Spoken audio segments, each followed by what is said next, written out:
Hello, everybody, and welcome to Tunnel Vision, a show brought to you by USCFootball.com. I'm your host, Keely, Eure, joined alongside Shotgun Spratling and Ryan Abraham. How are you guys doing today? Doing all right. I think we had a little feedback audio loop. Had to press the right button and it's gone. So so it sounded like the apocalypse a little bit, but we figured that out, hopefully. We're here. We are here. As you can see below me, today we're going to be talking about the Colorado Buffaloes. They're coming into the Coliseum undefeated, 5-0 for the first time, and Mike McIntyre's tenure. So that's a pretty good challenge for USC on their hopes to getting to the Pac-12 championship. We're talking about USC. They're coming off their bye week. Are they getting back on track after maybe fixing a few things during their bye week? We're also going to be talking about a story that broke last night. If you guys seen this, it's pretty crazy. The Pac-12 ref, as Ryan likes to say, the Pac-12 corruption story. It's definitely a weird story, and we'll get into that. And then, of course, we will be answering your questions. I think we are live on all three. I think we're live on Facebook, live on YouTube, and on Periscope. So I gotcha. So we will be monitoring your questions. People are saying they're deaf now. Sorry about that. We fixed that. So just wanted to inundate you with the song. It's just kind of wake you up. It's noon. It's time for television. Yeah. So we'll be answering your questions. Make sure to put those in the comment section. We will be monitoring those. But first off, coming off the bye week, USC focused on themselves last week, Clay Helton said, and now they're focusing on Colorado. What is your feel about this Colorado team? I like the Colorado team. They're undefeated. The Buffaloes have never beat USC, so ever.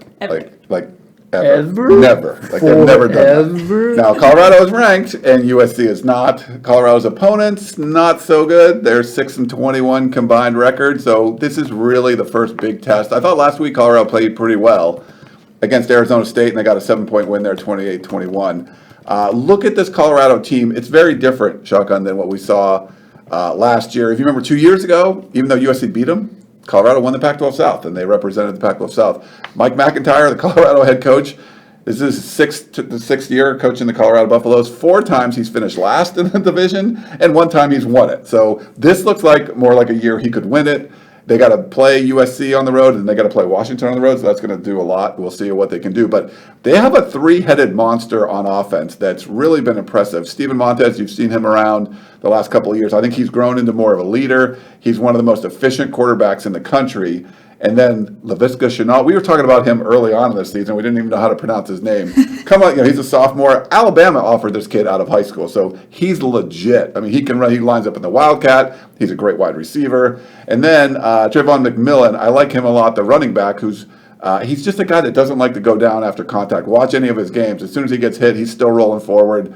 So they have a really potent threat, I think, on offense with all 3 of those guys. We got to talk to Clancy Pendergast about them a little bit yesterday. We can get into that later. But this is a legit Colorado team. I know they haven't played anybody yet, but talent-wise, I think they're there. They've got some transfers. They got some new pieces, and Mike McIntyre seems to have them playing really well. And obviously, this is going to be their toughest test. Yeah, Laviska Shenault is just a dude on the outside. I mean, he can go up over people to make catches. You use him in jet sweeps. You use him in the Wildcat recently. So he's actually one of the top graded guys in the Pac-12. He's per Pro Football Focus. He's got a 91.9 grade. No one on USC is coming close to that right now on either side of the ball.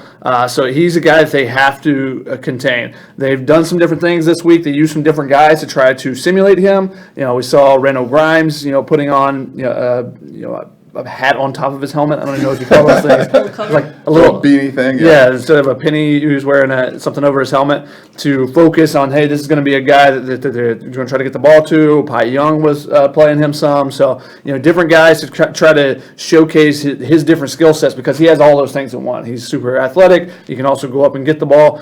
He's a guy that USC has to focus on. I talked to Iman Marshall last week about, kind of shadowing Sean Poindexter from Arizona and asked him, do you like doing that? Is that something that you're comfortable doing? He said, yeah, he loves it. That tells him that the coaches have confidence in him. Now, he didn't do it the whole game, but he did a little bit. So I wouldn't be surprised if that's something they try to do as well because of how well that Biggie has played this season, that they may try to put him in a situation where he gets a little man coverage and then, maybe you have the safety over top of him or something like that. So they will be paying attention to him. Yeah. So what can Colorado do to kind of balance that? Can they get the running game going the opposite way at Laviska? Can they do some different things to try to ease the pressure or ease the extra coverage that USC is going to try to give to Chenault. Yeah, watch for trick plays. Colorado loves doing the trick plays, and they go for it on fourth down a lot, and they get it. I think Chenault leads the nation in receiving yards per game.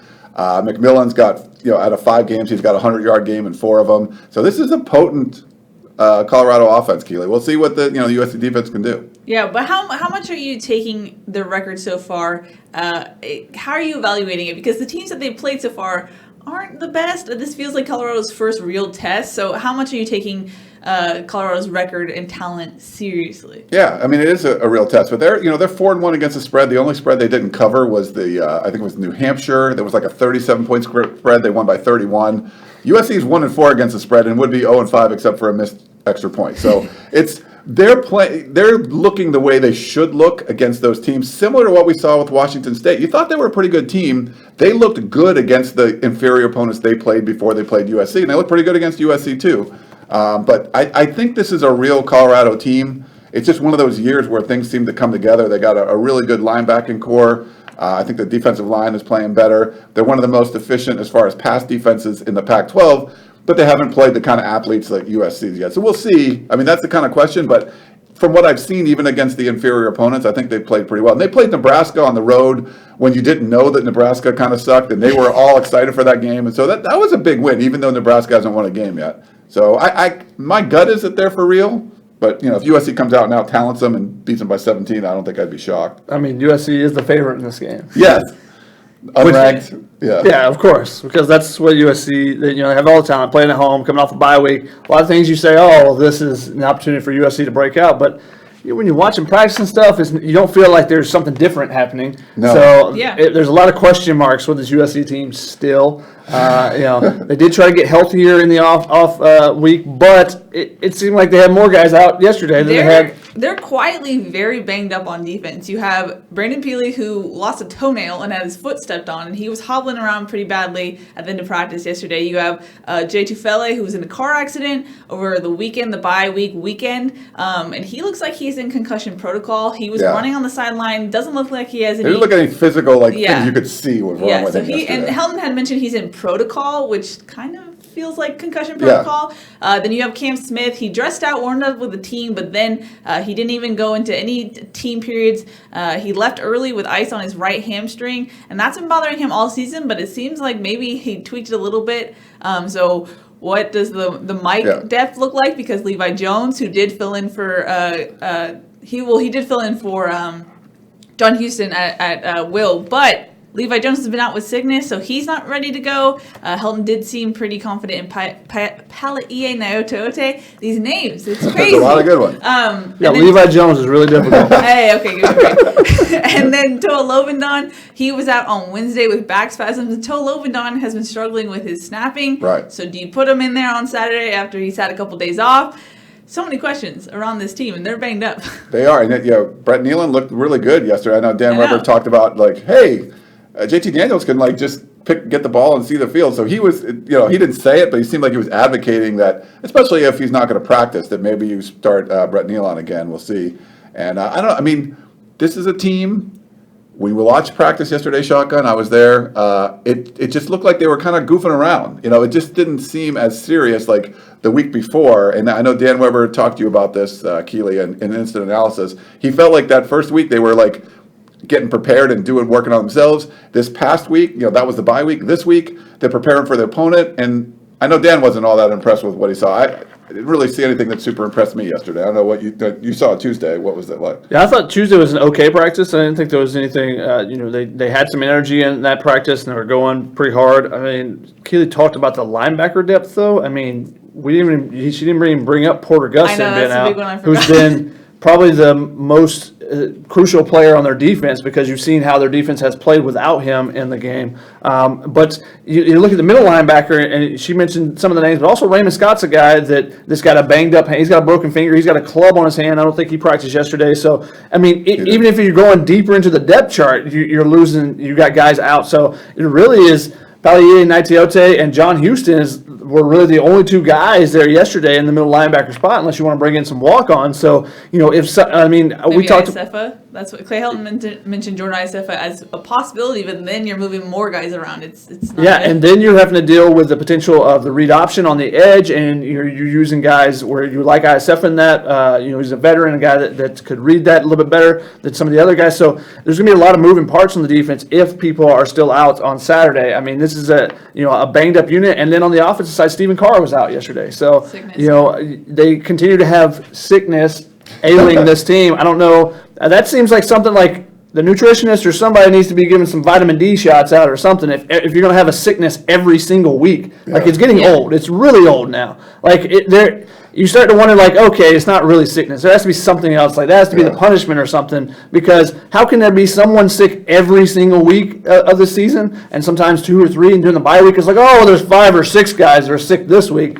because we're healing everybody up. So people start on the boards. You see people with their conspiracy theories coming out, like, oh, they can't be sick. This, what are they doing? They're all playing video games or whatever it is. So I know that's one of the favorite memes on the site is to bring up video games as a crutch for everything. So. Yeah, but Helton says every week, we have a stomach bug going around. If you put that back to back, that's like 6 weeks of a stomach bug. If that was actually the case, which skeptical a little bit, there would be there needs to be like a health investigation. Right. Like, what's happening? Are you not washing your hands as a team? Like, what is going on? So it's a little skeptical. More scandals in the health department at USC. One of those. Yeah. Well, speaking of scandals, great transition to the Pac-12 reffing scandal that came out. If you haven't seen it, it's a Yahoo Sports story. They broke basically.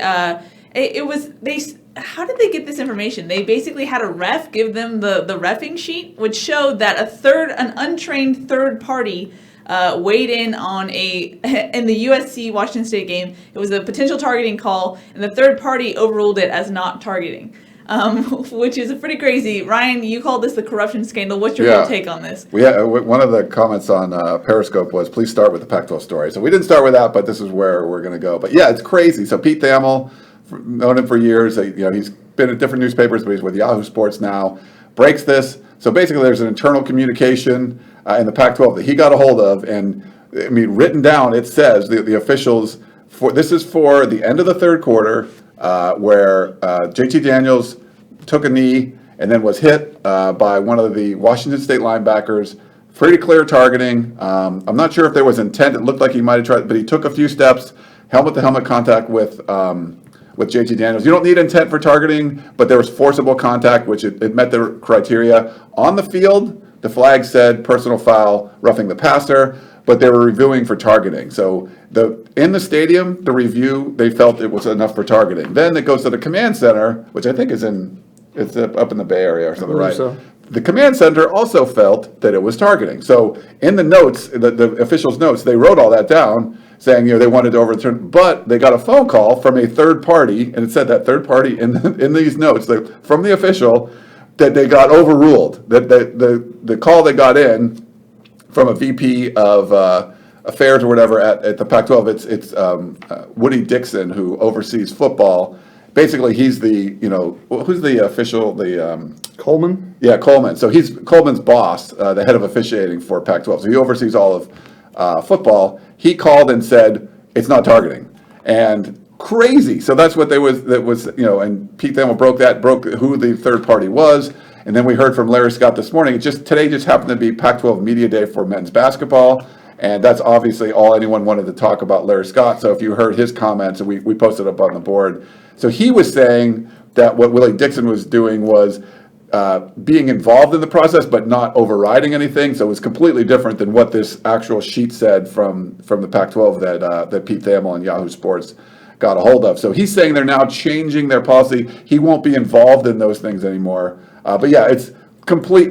That's why it's corruption, because if you have an executive at the conference calling down to change what the trained officials are going to do, then it opens up a whole can of worms of what's going on. How often has this happened? Yeah. Why was he doing it? What's going on here? So Larry Scott was trying, the commissioner of the Pac-12 was trying to say, no, this was, basically it was like a one-time thing. We're not going to let him do that anymore. And he didn't feel like he was overriding anything. He was just making a suggestion, and the suggestion was completely wrong. Yeah. And then because it was clearly targeting, and then later even worse targeting happened with Porter Gustin on Gardner Minshew that could have given Washington State a first down at the end of the game, and they might have won that game.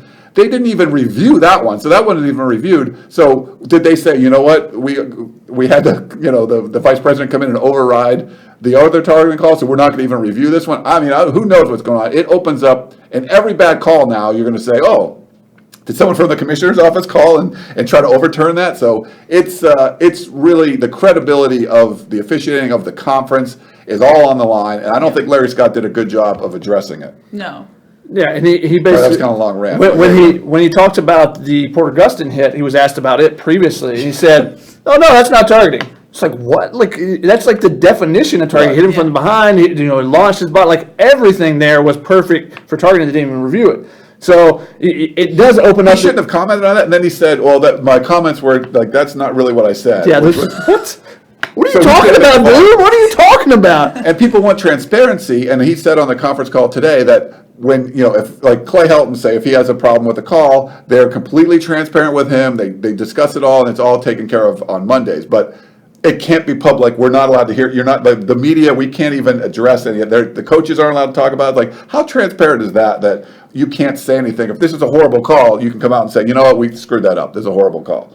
And I think your favorite part was that Mike Leach that night said, "Well, you need to go talk to Dixon about this." Yeah. So it was funny. He said that? Yeah. So during the press, his people post-game asked, presser. So night. it was mostly about the Porter Gustin hit because that could have given Washington State the win. They didn't get the first down, and USC had to block in the field goal, so USC won. But they asked him about that in the press conference. Actually, when I was driving to pick up my sister and my friend Brooke are here in the studio saying, "Hi guys," but I went to pick her up last night, so she was sending me tweets that she was like researching on my way to the airport late.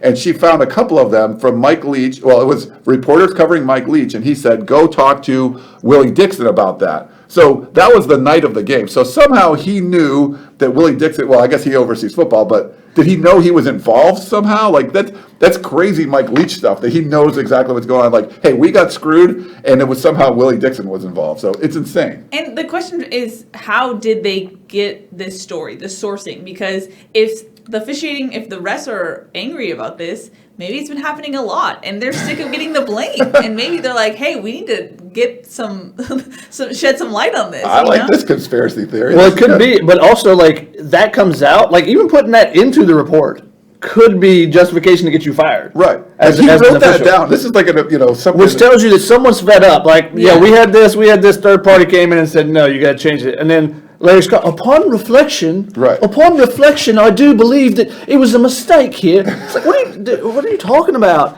It was a mistake upon reflection. No, it was a mistake to begin with. Yeah. To even have this even possible. It's the conference of ineptitude now. It's not the conference of champions anymore. Well, Larry Scott has made this the conference of ineptitude. Everything they do, they mess up, basically. Right. I don't know. I mean, you think, how is this guy making $4 million a He's year? the highest paid commissioner in college football. Well, I'm also a TV, I'm the head of the media TV. executive. Yeah. A failing media executive. He's yeah. awful. If we want to make this full circle, the McNair trial, the Judge Schaller ruled this week that a show cause penalty is illegal in California. Right. But Larry Scott, Unprompted Larry Scott wrote his opinion, which Judge Schaller said was unnecessary and unexperienced. So there was no reason for Larry Scott to do this. But Larry Scott said, well, if that's the case, then maybe California schools shouldn't be a part of the Pac-12 or the NCAA football. And it's like, what? Like this, you're the commissioner of the Pac-12, and you're now ostracizing the 4 schools in your conference? Like, it just... Of those 500 championships you talk about, about 350 of them are the California schools. So maybe 3 schools that have the most championships in 3 of them have over 100, and they're all in California. So it's not been a good week for Larry Scott. And if you wanted heads to roll, it doesn't sound like that's happening now. He said they're going to do more reviews. I mean, obviously he was speaking, and it was like 12 hours before as this story broke. So I get that. But things have to change. I mean, I tweeted with Pete Thamel last night, who we know. Bruce Feldman, texting with him. John Wilner, who covered. I mean, everyone was on the same page. Michael Lev, who was. There was outrage from everyone I know that covers the conference. This cannot stand, and this might be what the presidents need to get over the top and do something, because you can't. The ineptitude, like Shotgun's talking about, is insane. Like, it's not just the bowl record, and it's not just everyone being out of the NCAA tournament within the first few hours. It's everything, like all the stuff. And there's been problems with the referees for years and years. And then for something like this to come out, you can't just talk, we're doing all we can. Like, no, you got to make some big changes, and they haven't done it. And the coaches can't talk about the refs. They're not allowed. That didn't stop some of the USC players. I mean, Emar Marshall after the game said the pass interference was BS. He said the refs were terrible. Now, I talked to him last week, and he was like, well, it was a great call. It's a great call. So someone got to him and coached him up. But I talked to Michael Pittman this week, and his quote was, looking back on those, a lot of those were missed calls, bad calls. I know that watching the film, some of those calls were very nitpicky, and that crew didn't do the best of job, to be honest with you. So he went straight out and won it, so now he'll probably get coached up on it. As soon as you say something about the refs, well, my guess is there's probably someone in the Pac-12 monitoring anything that says Pac-12 refs, and they call them, your player said this. You better stop them right now.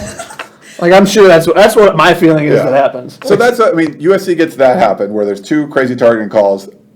A vice president, an executive from the Pac-12 calls in and overturns targeting that would have helped USC. And then the next week, USC gets 18 penalties, 24 penalties actually, 18 accepted. You kind of have to wonder, like, if you're Clay, you're like, hey, we getting screwed here? What's going on? Well, that leads us to a Facebook question. Okay. Jim says, what recourse is available for USC to pursue the issue of the referee interference? Everything's behind the scenes, so they are allowed to. So Clay Helton can complain to the office of the Pac-12, and then they are supposed to get it all resolved. But it's all in house, like nothing. They're not allowed to talk about any of that. So I don't think anything's going to come out of this. Besides like something big. I don't think you're going to see Larry Scott go, well, now we're going to change the policy or anything. And they try to keep all that internal. They do not make it transparent at all. No, and you and Lev last night were like, oh, well, heads need to roll. I was like, yeah, that ain't happening. Right. Nothing's happening here. They're not going to do anything. They're just going to, oh, sorry, guys. Whoopsie. Those were bad. Right. But I'm changing accents with every different Pac-12 official. I think it's just something that piles on, though, and it might be, you just need a change in leadership. So Larry Scott. How does that happen, though? How do you get that to happen? So it has to be the presidents. I think the athletic directors, for the most part in the Pac-12, have started to turn. A lot of the presidents that supported Larry Scott originally are gone. Now, he got an extension somewhat recently, but I think now you're looking at the bowl record, the NCAA tournament stuff, and then stuff like this. TV deal? The television, 4, 5, 6 more years of crappy TV money. All that stuff kind of piled on. I think you're starting to see some of the presidents speak out now. I think the FBI scandal, like everything involved, there's just nothing that's positive about the conference. So I think there's more reasons for the presidents to do something. But it has to be the presidents. The president's the one that employ him, and you're just not seeing that. The only positives in the conference are when you beat somebody else in the conference that's supposed to be good. There's no going out of the conference and, that's a really great win, and, they did so great in that. No, it doesn't happen. Hasn't happened for the last few years now. Yeah. So I think this looks like a year that you're not going to see a Pac-12 team in the college football playoff again. Unless something crazy happens, it's going to be really tough for a Pac-12 team to make the playoffs. So that's just another thing you pile on. Colorado would go undefeated, and they'd be like, well, your strength of schedule wasn't great. I mean, I was arguing with people on Twitter, like if Colorado goes undefeated, they could make the playoff. But if Notre Dame is still undefeated, I think undefeated Notre Dame would trump an undefeated Colorado. Now, it's not going to be easy for Colorado to go undefeated because they got to play. Colorado's not going undefeated. Yeah, but that's the kind of thing that can happen. Washington's probably the best shot that the conference has, and Washington would likely need USC to beat Notre Dame at the end of the season to allow them to get in. Yeah, we'll see. There's lots of crap that can happen. We should pick college football playoff teams already. Yeah, there's one thing that Shotgun loves. It's looking way far into the future. Yeah. Not happening. We have a question from Brandon who says, where can USC expose Colorado on offense and on defense?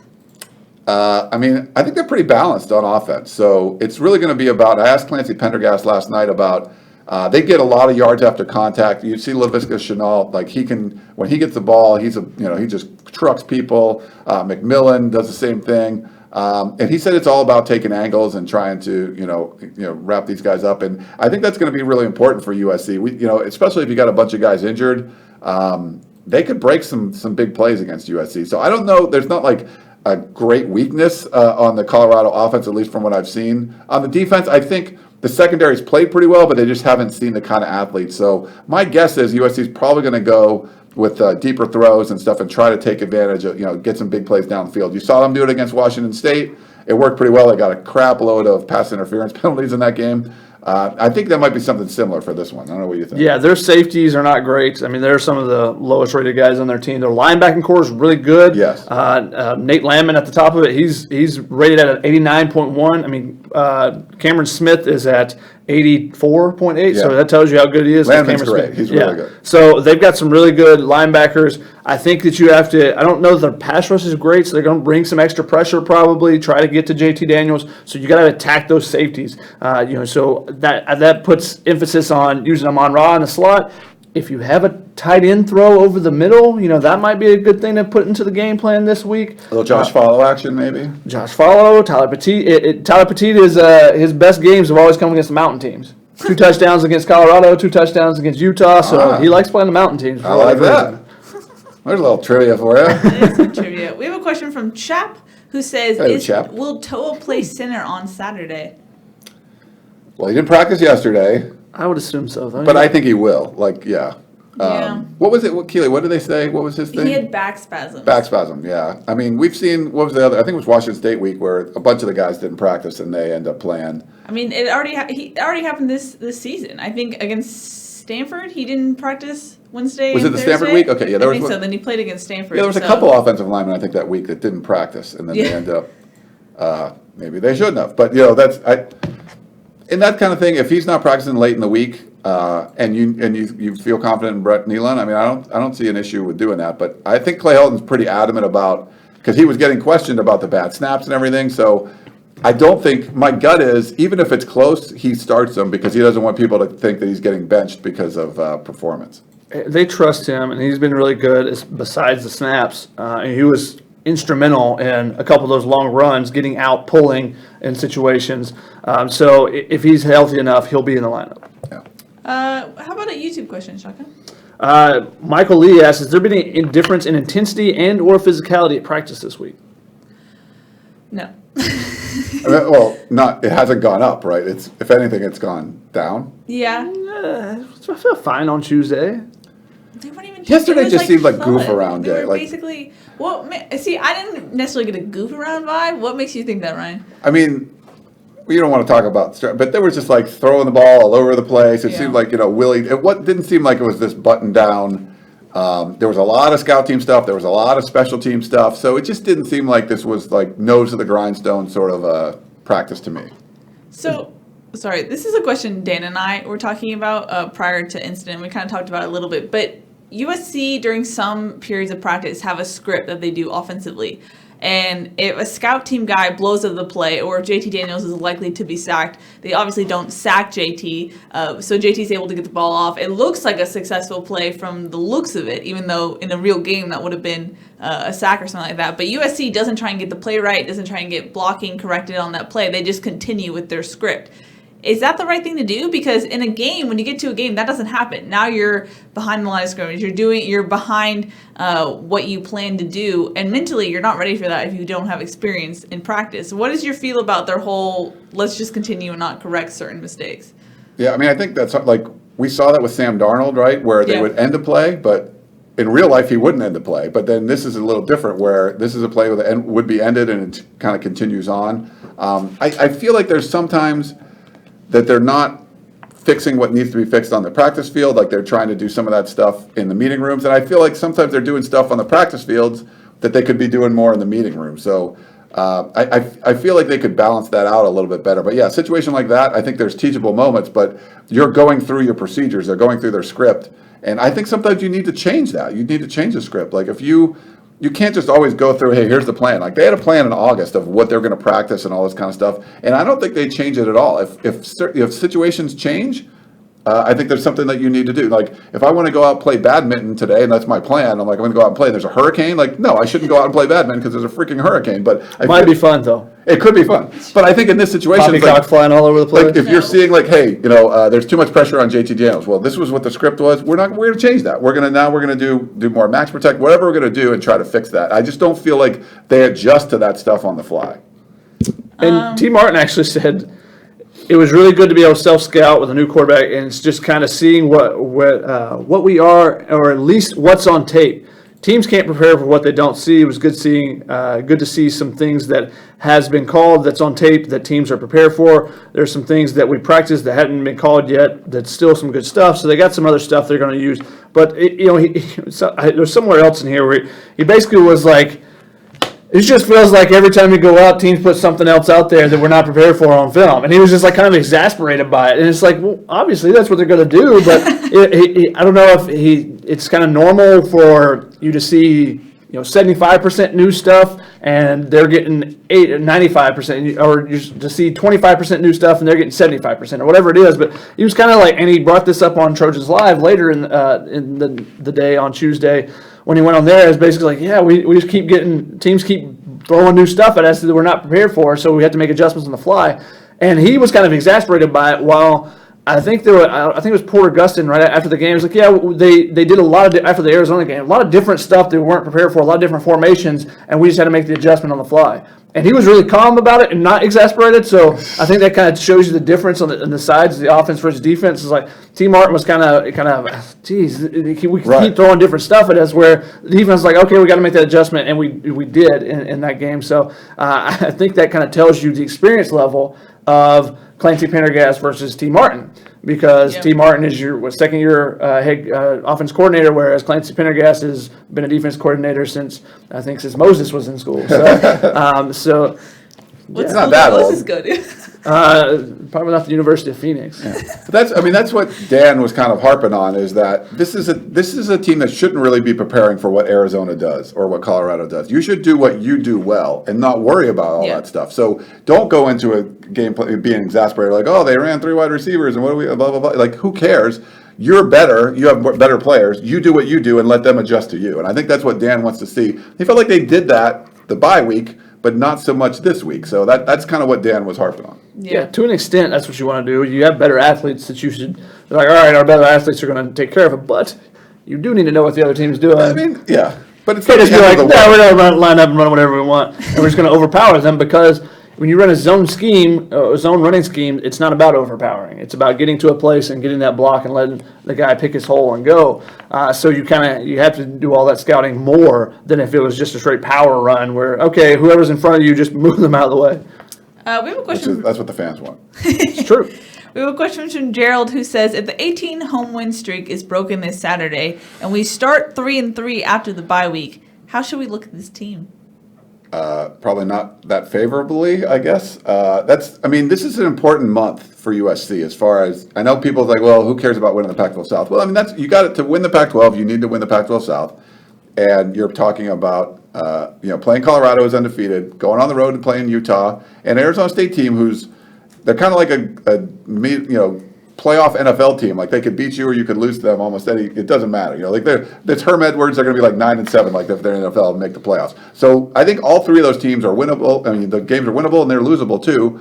And I don't know if you have to go 3-0 to win the South, but 2-1, I think, for sure. And losing at home to Colorado, it's probably not going to bode well for playing a better Utah team on the road the week afterwards. So I think if you lose to Colorado, it changes the whole the complexity of the season. I mean, it makes it a lot more complex because you are likely not going to win the South, and then there's other losable games on the schedule too. So I think it's a really important game. It's probably a must-win for Clay Helton. If they lose this game, they might fall apart. Yeah. Because we haven't seen this team be like, okay, adversity, it's fine, we got this, we'll take care of it. It's been like, oh, adversity, oh God, what's going to happen? And like, they just have not put together the momentum swinging plays. We saw a little bit in the Washington game and gave, a little breath of life going forward. But even in that fourth quarter of the Arizona game, it didn't seem like there was someone that was going to make the play to just stop things. When things started to go bad, it started to unravel, and no one stopped it. It seemed much more like Arizona ran out of time than USC finished the game off. Yeah. They just haven't finished games, so you feel like, do they have the leadership that if they lose this game and go are 3-3, what then happens? I could see the team crumbling upon itself because they haven't shown that they can do something else. And now Walter actually, to go with your question, asked, how confident are you in the run the table theory? I think they can, definitely, but they got to show me something this week. If they don't show me something this week, even if they win, I'm done with thinking that they'll make it through. Yeah. I mean, they know how to win close games. They've done it for the last 3 years under Clay Helton. That's the thing. They win all the games they're supposed to win. So they're supposed to win this Colorado game. Let's see if they do it. Now, it might be 31-30, and you're gripping your seat rail or your handrail or whatever it is near you. But this is a game that they usually win, and they just make it really interesting when they do win it. Yeah. No, I think they could. I think they could easily go through the rest of the Pac-12 undefeated. I think it's going to be really tough to beat Notre Dame, who looks like a legit playoff team. So we'll see. But, I mean, they're talented enough they can do it. P_Luke on Periscope says, if USC loses this weekend, the best they'll finish is 7-5. I don't know about that, but I think that's a realistic possibility. And then the Jason Kane said, Keely, your hair looks great. So that's good. Thank you. Southland Trojan, does USC finish in the top 10 in recruiting this year? Yeah, they'll finish in the top 10. So most likely. I mean, Ron has an interesting question to couple with that. Is the fan frustration and chatter of firing the coaching staff impacting our 2019 recruiting class? I don't think that impacts the recruiting class much at all. But, if there's a coaching change, there's somewhat impact. Like, a lot of the recruits don't worry about what the fans worry about. We talked about that a lot. But it is impactful how much the fans have turned on this coaching staff. And losing to Colorado, it's only going to get worse. And I think the pressure is going to be stepped up that much more. Shouts to Kenny, who says, I'm just here to tell Shotgun stock neutral is real. Shouts to you, Kenny. Thanks, Kenny. I'm a stock neutral fan, too. Thank you, Ryan. Mike says, can a targeting penalty be called after a play is declared dead? Yeah. After, like, the whistle blows or something? Or? Yeah, if the play, the guy runs out of bounds and he gets hit, they can stop the play. They can. So even if they don't throw a flag, it can be reviewed from the booth. And then so in the Pac-12, they do have the command center, too. So they can call them like, hey, we have to look at that to see if it's targeting. So sometimes in the USC game, the call they're talking about, they called a penalty, they called personal foul, roughing the passer, but they didn't call targeting, and then they reviewed it. But even if they didn't call a personal foul there, they could have still reviewed that. Similar to what happened with Porter Gustin, they didn't call anything, and they should have reviewed it and then gave him targeting. Lisa wants to know why Connor Murphy hasn't progressed. He seems like a guy who would have been successful. What do you think about Connor? Wow, silence from Shotgun? Shotgun? He's never silent, so there's like some real... I think his body he's got a huge frame at 6'7", that, coming off the edge, I think it's hard for him to play with leverage. So I thought if he was to move inside, which is what the talk was coming out of spring camp, I thought that would be good, but we've seen him on the edge more this season. I think it's just he doesn't have a true place in this defense. I think he's more of a 4-3 defensive end rather than a 3-4 stand-up outside linebacker because he's so large and you have to get down to get the leverage. So I think moving inside and bulking up is the best in this defense. I think really he's just in the wrong defense. Yeah, it's weird. Him and Olawale Batiku were kind of like they're kind of paired up at some point, and both of them look like they have the potential to get out there, and we just don't see either one of them. It's true, but to be fair, Olawale is injured. Yeah, we have seen him actually doing some stuff, some running and stuff, which is a good positive development since he had double hip surgery. Yeah, but even when he was healthy, like they just, He also just released a song, which is pretty good. It's a banger. He did. He released a song. It's pretty good. They played it at practice, and we were jamming. Wow, cool. Okay. Yeah. Nice. Pat says, is there reluctance to fire T. Martin because of his recruiting skills? Okay, there's a reluctance to fire anybody. Like, that's not Clay Helton's MO. Like, if you want to, I'm not going to talk about a specific assistant, but that's not what Clay Helton's going to do. The only way Clay Helton's going to fire someone is if he's forced to do so. The reluctance to fire the people he hired. Yes. Versus the people Justin Wilcox and Keith Hayward and that group that he got rid of. The Justin Wilcox thing is like that's the weird, because Clay Helton, you remember, so he's the head coach for Cal. Clay Helton fired him. They lose to Cal, and they haven't lost to Cal in like 15 years. right? It would be like you'll lose it at home for the first time, lose the cow for the first time in like a decade and a half to the guy that you fired before. Like that's like Hornets nest, just like backing it. I don't think that'll happen, but that will get you fired. So you're saying that's the trap game? I'm saying that's a must win for Clay Helton. Like I don't think you survive if you lose that game. Interesting. Sean says, how is Clancy Pendergast preparing for Colorado when they change up how they play and they run trick plays every game? Well, they're prepping for the Wildcat. They're prepping for the trick plays. They're doing stuff to get ready for those things, just as you would expect.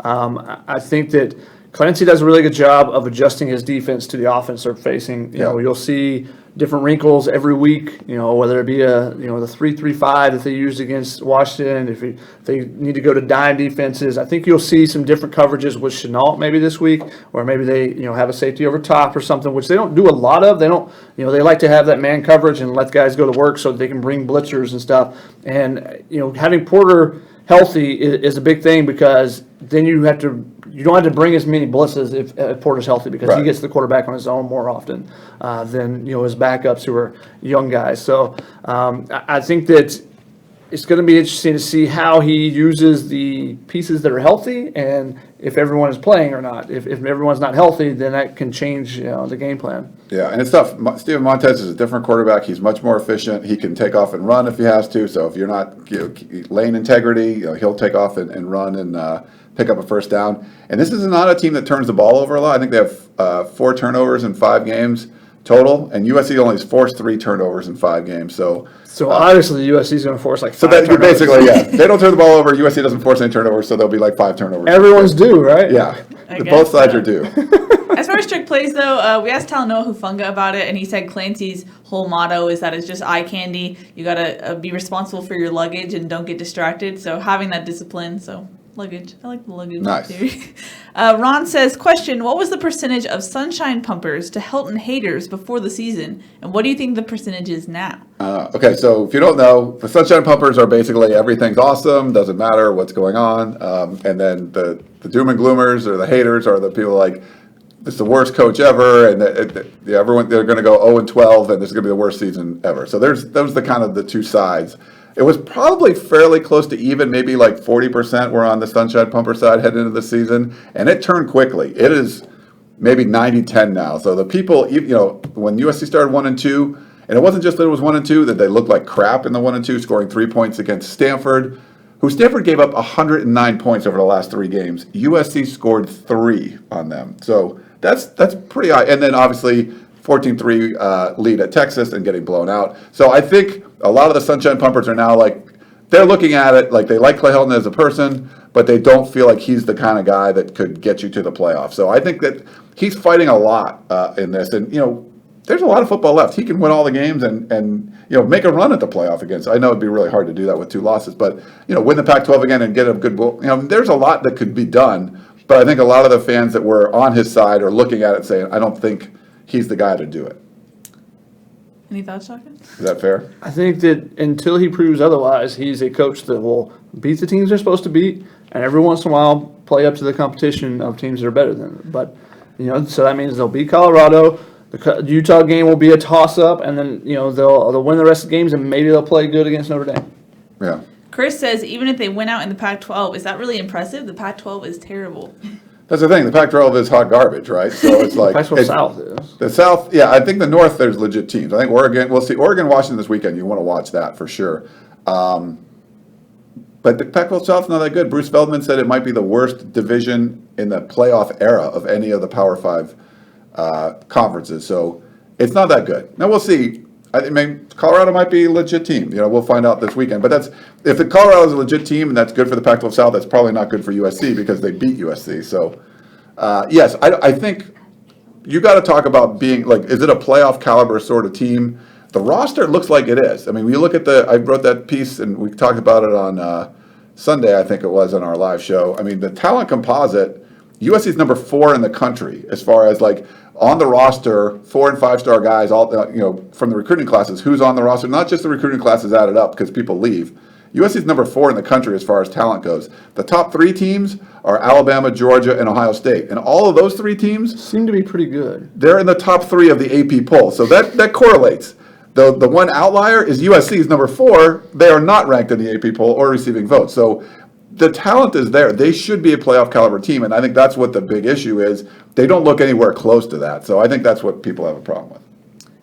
Sean has an interesting question. He says, what are your guys' thoughts on the unfair advantages the quarter schools get since they play their first 4 games without going to class? Stanford is a perfect example. They always don't play well after class starts. There is some correlation to that. The Stanford does play better. Once they get in school, it's a little harder. So I mean, it's school. You're still a student athlete. Whatever the school schedule is, you got to go with that. I think they're still probably practicing more during bowl time, or in school more during bowl time than when USC or semester schools are. I don't know exactly, but that's not something I really worry about. You're still a student, so whatever the school. I don't think Stanford changed their schedule so they would have the first 4 weeks without any classes. But that's wait, you think Stanford didn't change their academics calendar? No, based on football, right? That's not something I really worry about, but I think it could be a legit concern. Just not something I really. They're building advantages for some sports and other sports. There's not, just because of the time that you have to invest into your classwork and stuff. So obviously, when you don't have class, it helps out early in the season. Yeah. But that also makes that transition that much tougher because you're not doing it at the beginning of the season like other schools are. You're doing it in the middle of the season. So that adjustment period where, okay, now I'm got to get used to my classes and stuff. USC is doing that, 2 weeks before the season August, starts. yeah. And then you have a week to adjust, and then you play a game, and you're not playing the toughest game usually that first game. Whereas Stanford's like, okay, we're in the middle of conference schedule. Go to class now, and go to microbiology or whatever. It's like go to quantum physics. You're not going to Comp 101 or anything here. Yeah, if you want to talk about unfair, Notre Dame last year scheduled their bye week right before USC just because they can. So it's. Oh, they can do that, yeah. They can do that. I mean, it's not unfair. They're independent, but, Yeah. Florida used to have their bye week every time before they played Georgia, and then they would whoop Georgia under Spurrier because Spurrier knew that to the title to the SEC East, and he would make sure that day was open. I don't know how the conference allowed that to happen, but because usually the conference schedules are set by the conference. But if you have enough pull, if you're Steve Spurrier, you can get what you want. It's true. Mike has an interesting question regarding the bye week. He says, how slow will the Trojans look after a bye week? They haven't tackled fully in 2 weeks? 2 weeks' time by the time they play Colorado? Yeah, I think that is a real concern. I mean, the way they set this up is it's usually, and it seems like the way Clay Helton feels, the way they do the most work is in a game. When you 12 weeks in a row, they're working in the game. That's when they're full on doing everything, and it seems like that's their chance to kind of get better, as opposed to they're not doing the physical stuff that you would do during the week between games. So they haven't been physical for over a week, and we saw that with the bowl preparation, from one game, from the Pac-12 championship to the Cotton Bowl. So I don't know. I mean, we'll see how they come out. I'm not sure you could correlate if they come out like crap. I mean, they've come out like crap a lot, so it doesn't mean it's necessarily because of the bye week. The offense has, and the offense has been really good when it came. The opening drives have been really good. It's when after they get off script is when when they've had more difficulty getting the ball moving consistently. I still would have gone last Tuesday, the bye week Tuesday. I would have had it would have been the hardest practice of the season. Coming off of an underwhelming performance at Arizona. Just to put that in their minds, and that's that something's going to be different. And then I would have given them, if all those guys need a rest, they could have had off until yesterday's practice. So give them a full week off. But that's not the mentality of the coaching staff. They want to rest guys at all times, whenever possible, because they want guys to be healthy. And I think now that you're a full roster and you've championed, we got this much depth, then.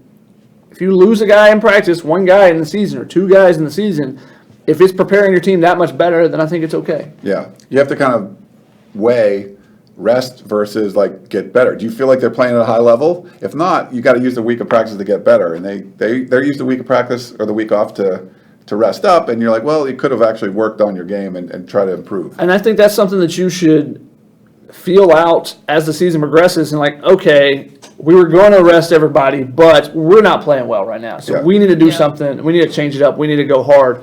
But they're very regimental. I mean, they go by the regiment and they stick with what they do every week. It's the same thing over and over. So there is familiarity there for the players, which is positive, but I think at times you need to change stuff up. Yeah, you can get in a rut, you get into this routine, and I think sometimes you do have to just to change it, just to shake it up a little. I feel like sometimes they're driving home and then realizing, like, am I here already? Like, they just passed 20 minutes of a drive and they didn't realize what happened. That's their practice.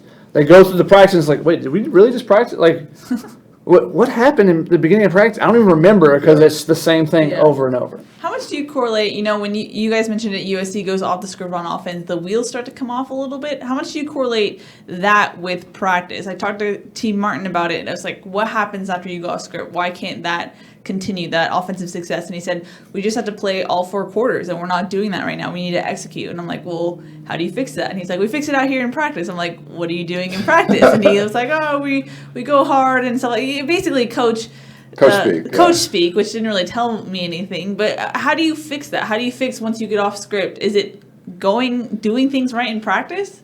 Having hard practices? I don't know what the success is from. Is it because these are 15 brilliant plays that they've practiced each one of them a number of times and they feel really good about it? Then it's like, well, then you have to, maybe you run some of those plays again, or something that you feel comfortable with. I'm not sure exactly why you would say there's that early success, or is it teams are just kind of waiting to see what you do and then they adjust to it and you're not making that many adjustments. But I think you have to have the players feel confident of what you're calling, and if you're calling things that are just so spaced out and they don't really have any correlation, or if they're kind of building on each other, they should be able to build momentum that way. So, it's probably a combination of a lot of things. Austin Jackson said after the Washington State game, when they dominated that first drive, run the ball right in their throats, and then ran for like negative 12 yards the next 4 or 5 drives.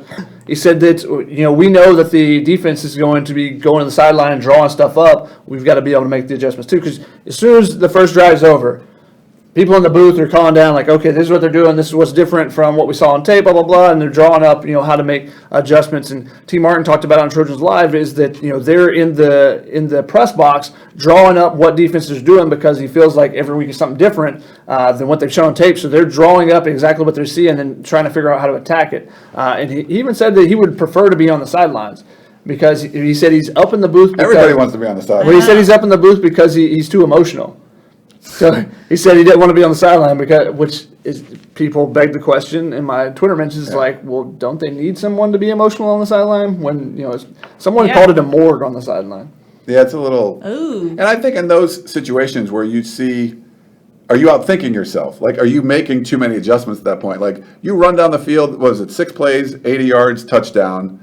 Then they got away from the run. And it's like, were you anticipating they were going to try to stop the run instead of just make them stop the run? And then just, they got away from what they were doing. They weren't forced away from it. And so maybe you're outthinking yourself.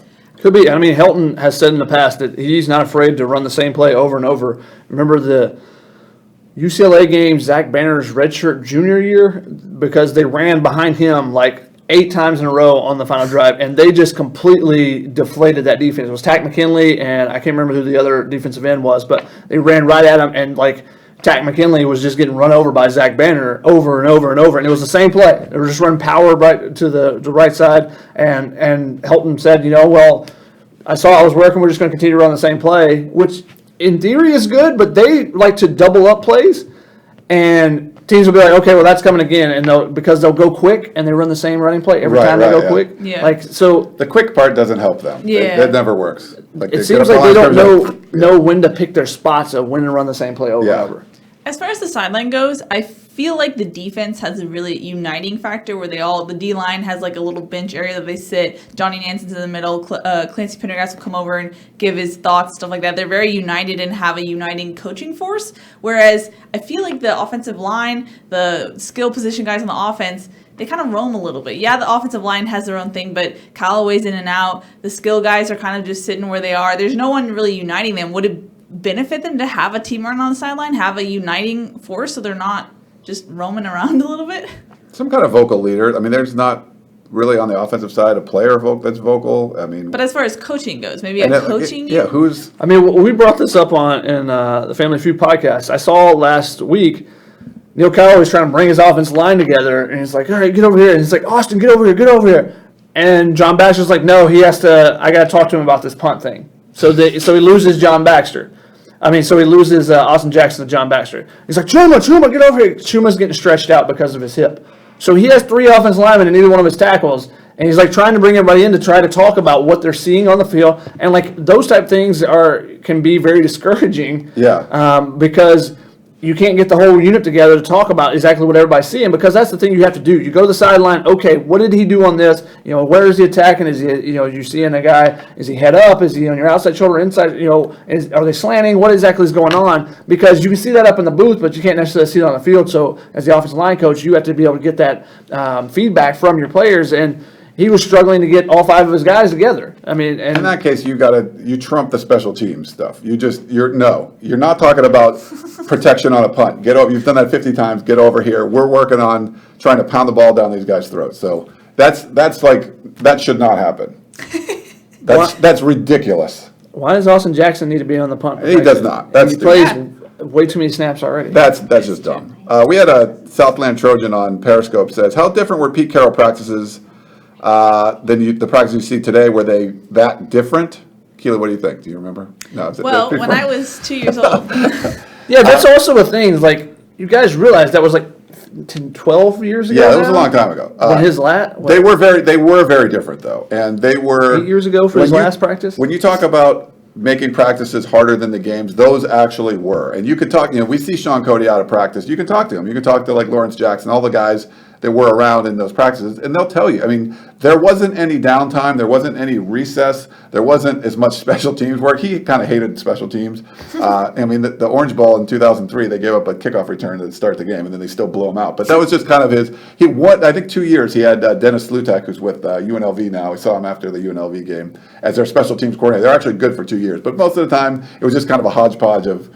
I think Todd McNair was special teams coordinator for a little while or something. Just kind of like, yeah. I mean, it's that like actually came up it really was like, yeah, it did. It was just kind of this, but they moved fast. Everything was run here, run there. It wasn't as long as the practices are now, but they used all the time efficiently, and everything moved quickly. And he loved having people there. He had a lot of fans there. They would get into the practice, and he knew the players liked playing in front of a bunch of people, so he used all that to his advantage. So it was definitely different. Not saying, but most practices aren't like that. Almost anywhere. He was pretty unique. I just want to go on a practice tour, see how everybody else practices, and come back with a lot of them you can't see anyway. But nice. But he would let people go. Tester Troy has a question for Shotgun specifically. He says, have you noticed anyone on the team make a big progression since week 1 to now? I think Hunter Echols, you've seen him playing more and more. I think he's gonna. I mean, coach has talked about how Clay Helton called him slippery last week and said that he's going to be getting more opportunities. I think he's that close to making a play. I mean, he hit Khalil Tate on the check down Hail Mary, hit him too high, got a penalty on it. But he also had another play where he beat the tackle around the edge and was there, and Khalil Tate just threw it in no man's land. And they were just like, no, that's fine. Don't worry about it. It was like, that should be a intentional grounding. He threw it, and there was no one near him. That's fine. It's cool. So I've seen him progress. I think Talanoa, you're seeing each week he's just getting more comfortable with the defense. Those are 2 guys on the defensive side that stand out. On the offensive side, I mean, there's not really young guys that are playing. Avelis, I think, is continuing to grow. Better, he actually played more snaps than Trayvon Sidney or Amon-Ra St. Brown last game, which is the first time that he led that group. So, the fact that he's this close to a touchdown twice now. Texas game, we got down, I think, the 3 or 4 yard line, and then this game, he gets the Arizona game, he got down the 1 yard line, and he's doing a great job blocking on the outside, so that's going to earn him more opportunities as well. I'll have a story on him later today or tomorrow. But he's a guy on the offensive side that's shown some progression. I think JT Daniels is a guy that is going to be a work in progress. I mean, there's a lot thrown on him, and for him to be where he's at is doing really well. I think Max Brown pointed out, I don't know if it was here or in his one of his videos, but he's like that JT is, you should be happy with what you're getting from JT, because true freshmen don't normally give you what you're getting so far. Yeah. All right, we're reaching the top of the hour. Wrap it up. I can take my sissy out to lunch. Sloopies in Manhattan Beach. She loves Sloopies. Well, let's wrap it up with Have you seen my picture? predictions. Colorado predictions. What's the score? Oh. Who do you think's gonna win? What's happening on Saturday? I've been pretty nut on the last 2 weeks, like with the 3 point spread. I kind of feel like this is going to be a closer game. USC's favored by 7. I do not think they're going to cover the spread. It's a pretty big spread. I kind of still think USC ends up winning this game, though, but it's like closer, even closer. I think it's like 31-30, something like that. Like, close game. 21-19. Oh. USC wins. Wow. Okay, so neither of us think they're going to cover the spread. What about you, Keely? 28-21. Oh, okay, so right on I there. don't believe this at all. I just make up numbers. I didn't even say who's gonna win. I don't even know. This USC team, I never know each week. You know, can they get out of their own way enough this week? That's the big question every week. It's like if they put things together, like if the offense is consistent, they could have that breakout game you've been waiting for. But is the offense going to be consistent? That's the problem. I mean, we haven't seen them be consistent. You see, you see the flashes, but you don't necessarily see them take care of things. So, And my sister she's up there over there. They took a selfie. Behind the scenes of what's Can you see? happening. I'm gonna That's say behind the scenes. USC's gonna win just because they're at home, and the fans give them an extra boost. There's my. Clay, like Shotgun said, Clay Helton wins these kind of games that you should win. They're favored. They haven't lost at home. They haven't lost at home 18 in a row for Clay Helton, right, or something like that. Never lost to Colorado. Actually, they might be up 28-7 and win 28-26. Yeah, That seems more their style. That works. I could see that.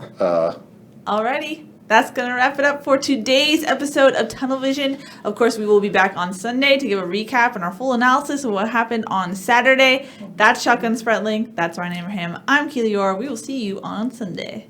Bye. Thanks for tuning in.